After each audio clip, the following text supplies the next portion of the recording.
కంచి కామాక్షి అమ్మవారి ఆలయంలో ఉన్న బంగారు బల్లిని ముట్టుకుంటే వారికి బల్లి వారిపై దేహంపై ఎక్కడ పడినా దుష్ఫలితం ఉండదని ఒక నమ్మకం.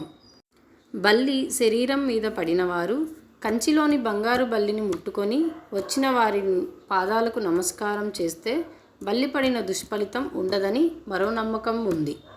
బంగారు వెండి బల్లులను తాకితే సకల దోషాలు తొలగి పుణ్యం సిద్ధిస్తుందని భక్తుల విశ్వాసం. పురాణాల కథ ప్రకారం గౌతమ మహర్షి వద్ద ఇద్దరు శిష్యులు ఉండేవారు. రోజు నదీ తీరానికి వెళ్ళి నీటిని తీసుకొచ్చేవారు. అలా తీసుకువచ్చిన సమయంలో కుండలో బల్లి పడిన విషయాన్ని గుర్తించలేదు. అనంతరం దీన్ని చూసిన గౌతమ మహర్షి వారిని బల్లులుగా మారిపోమ్మని శపించాడు. శాప విముక్తి కోసం ప్రార్థించగా కాంచీపురంలోని వరదరాజ్ పెరుమాళ్ ఆలయంలో ఇస్తుందని చెప్పాడు. దీంతో వారు పెరుమాళ్ ఆలయంలోనే బల్లుల రూపంలో ఉండి స్వామివారిని ప్రార్థించారు. కొన్నాళ్లకు వారికి విముక్తి కలిగి మోక్షం లభించింది.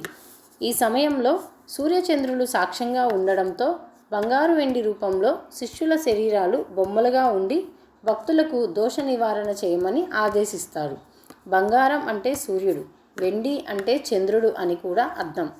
సరస్వతీదేవి నుంచి శాప విముక్తి పొందిన ఇంద్రుడు పెరుమాళ్ ఆలయంలో దీనికి గుర్తుగా ఈ బల్లి బొమ్మలను ప్రతిష్ఠించినట్లు మరో కథనం కూడా ఉంది.